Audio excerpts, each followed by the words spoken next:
नमस्कार मंडळी, गणपती बाप्पाच्या आगमनानिमित्त आपण आज बनवणार आहोत बाप्पाचे आवडते उकडीचे मोदक। तुम्हाला जर ऑथेंटिक उकडीचे मोदक शिकायचे असेल तर हा व्हिडिओ नक्की शेवटपर्यंत बघा। यामध्ये मी सारण बनवण्यापासून ते मोदक कसे भरावे, कशी उकड घ्यावी हे सगळं स्टेप बाय स्टेप सांगणार आहे। तर चला रेसिपीला सुरुवात करूया। मी एक ओलं नारळ घेतलेला आहे। नारळ स्वच्छ धुवून घ्यायचं, त्यानंतर त्याची साल थोडी काढून घेतली आहे। मिक्सर मधून छान बारीक करून घ्यायचं खोबरं। मी या ठिकाणी केमिकल फ्री गुळ यूज केलेला आहे। गुळ एकदम बारीक खिसून घ्यायचा किंवा सुरीच्या मदतीने बारीक गुळ करून घ्यायचा। आता आपण सारण बनवायला घेऊया। मी तूप घेतलेला आहे 3 चम्मच। त्यामध्ये बदाम टाकले आहे बारीक कुटून आणि त्यानंतर विलायची पूड घातली आहे। विलायची टाकल्यामुळे मोदकाच्या सारणाची खूप छान टेस्ट येते। त्यानंतर खोबरा खीस टाकलाय। खोबरा खीस एकदम गुलाबी कलर येईपर्यंत बारीक गॅसवर परतून घ्यायचं। त्यानंतर त्यात गूळ टाकलाय। 2 मिनिटांनंतर गॅस बंद केल्यावर आपलं सारण तयार आहे।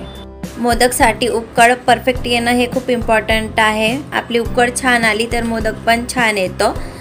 तर मी या ठिकाणी 2 वाटी पाणी घेतलेलं आहे।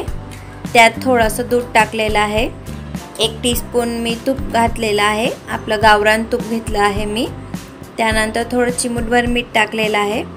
पाण्याला उकळी आल्यानंतर त्यात मी साधारण 2 वाट्या तांदळाचं पीठ घातलं आहे।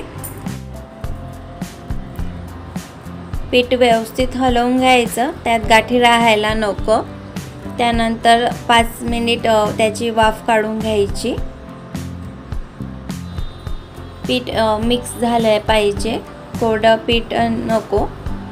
जर तुम्हाला पाणी कमी वाटत असेल तर तुम्ही यात नंतर गरम पाणी टाकू शकता।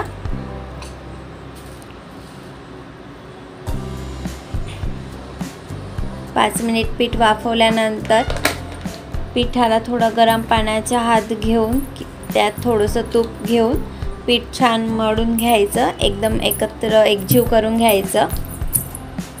आपलं पीठ जितकं मऊ असलं तितका मोदक छान येतो।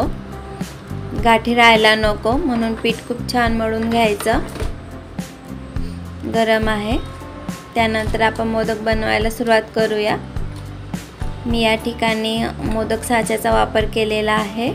व्हिडिओमध्ये बघू शकता मी कशा प्रकारे मोदक भरत आहे। साच्याच्या सगळ्या साईडला पीठ लावून घ्यायचं। मोदकमध्ये मावेल तितकं सारण भरून घ्यायचं।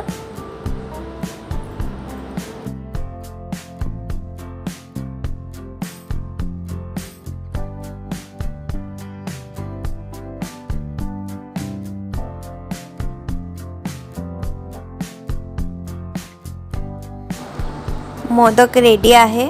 आता हे मोदक इडलीच्या कुकरमध्ये किंवा पातेल्यात वाफवून घेऊया। मी पातेलं घेतलेलं आहे। 10 ते 15 मिनिटात मोदक छान शिजून तयार होतील। वाफवल्यावर वरतून तूप घालायचं म्हणजे मोदकाची चव खूप छान येते। तर अशा प्रकारे आपले मोदक तयार आहे। तुम्ही सुद्धा ट्राय करून बघा। माझा व्हिडिओ आवडला असेल तर नक्की लाईक करा आणि चॅनलला सबस्क्राईब करा। Thank you for watching.